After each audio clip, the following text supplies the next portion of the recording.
आइए आज हम जानते हैं कुछ पवित्र शब्द गंगा मैया के बारे में। पुराणों के अनुसार स्वर्ग में गंगा को मंदाकिनी के नाम से जाना जाता था। जहाँ अलकनंदा भागीरथी से मिलती है, नदी का नाम गंगा हो जाता है। गंगा जी की मंदिर समुद्र तल से 3082 मीटर की ऊंचाई पर स्थित है। गंगोत्री में और गोमुख से ग्लेशियर से निकलता है। कई छोटी छोटी धाराएं गंगा की जलधाराओं में शामिल होते हैं।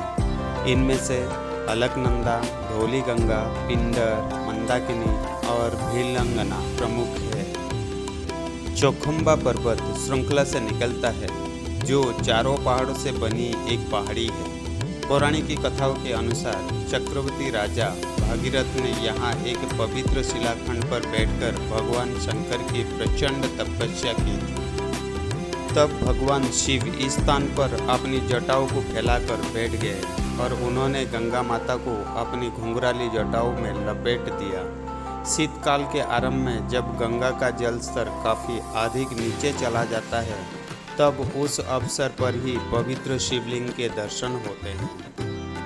प्राचीन काल में यहाँ मंदिर नहीं था। गंगोत्री में सोमबाल पुजारियों के द्वारा गंगा माँ के साकार रूप यानी गंगा धारा की पूजा की जाती थी। गंगा मैया के मंदिर का निर्माण गोरखा कमांडर अमर सिंह थापा द्वारा 18वीं शताब्दी के शुरुआत में मंदिर का निर्माण किया गया था।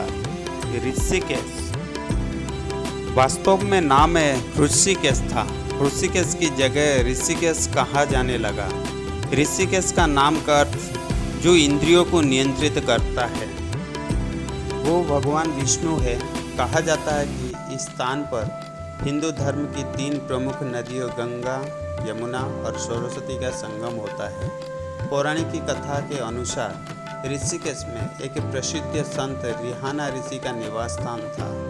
उन्होंने गंगा नदी के किनारे तपस्या किया था, जिसके कारण इनाम स्वरूप भगवान विष्णु ऋषिकेश के रूप में संत रिहाना ऋषि के समक्ष उपस्थित हुए और इस वजह से इस स्थान को ऋषिकेश का नाम दिया गया था।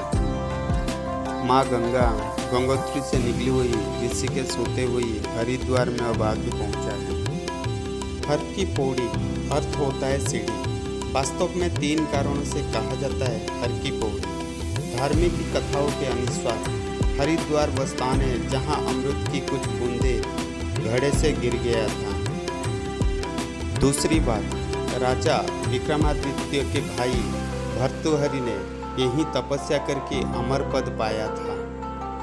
भर्तृहरि की स्मृति में राजा विक्रमादित्य ने पहले ये कुंड तथा पौड़ियाँ सीढ़ियाँ बनवाई थी। इनका नाम हरि की पौड़ी इसी कारण पड़ गया।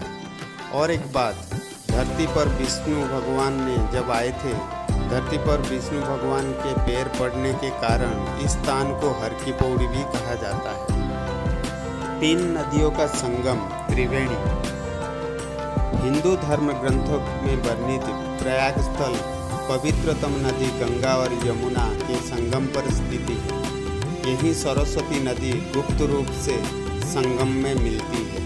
अंततः ये त्रिवेणी संगम कहलाता है, जहाँ प्रत्येक 12 वर्षों में कुंभ मेला लगता है। देवप्रयाग में प्रजापति की जन्मस्थली भी है। इस पावन नगरी के निर्माता श्री भगवान श्री विष्णु स्वयं है और वो यहाँ माधव रूप में विराजमान भी है। भगवान के यहाँ 12 स्वरूप विराजमान है और ब्रह्मा जी ने प्रयाग को ही सब तीर्थों का राजा बना दिया है। गंगा तट पर बसी काशी बड़ी पुरानी नगरी है। पवित्र सप्तपुरियों में से एक है। स्कंद पुराण, रामायण एवं महाभारत सहित प्राचीनतम ऋग्वेद में नगर का उल्लेख आता है। वाराणसी को देवी देवताओं का स्थल कहा जाता है।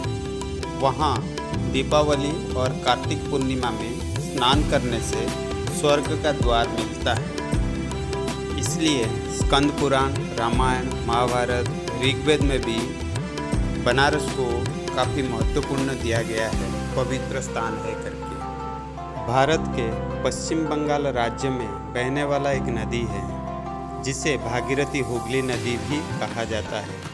ये गंगा की एक धारा है। जो बंगाल की खाड़ी से जोड़ती है। वहाँ से हुगली आमतौर पर दक्षिण की ओर बहती है, जो 260 किलोमीटर दूर इलाहाबाद के औद्योगिक क्षेत्र से निकलती है और बंगाल की खाड़ी तक फैली हुई है।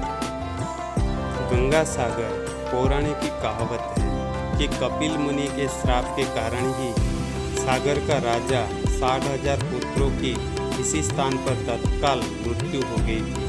उनके मोक्ष के लिए सागर के राजा के वंशज पूजा किए थे। इस स्थान पर भागीरथी ने गंगा को पृथ्वी पर लाए थे और गंगा यहीं सागर से मिली है।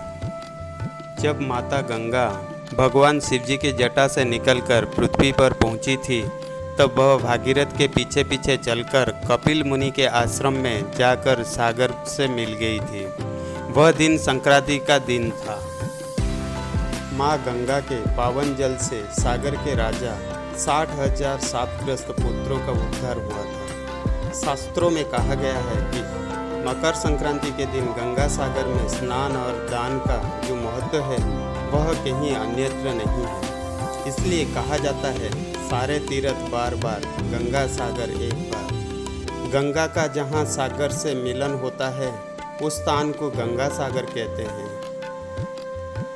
माँ गंगा के बारे में मैंने कुछ जानकारी आपके साथ साझा की है।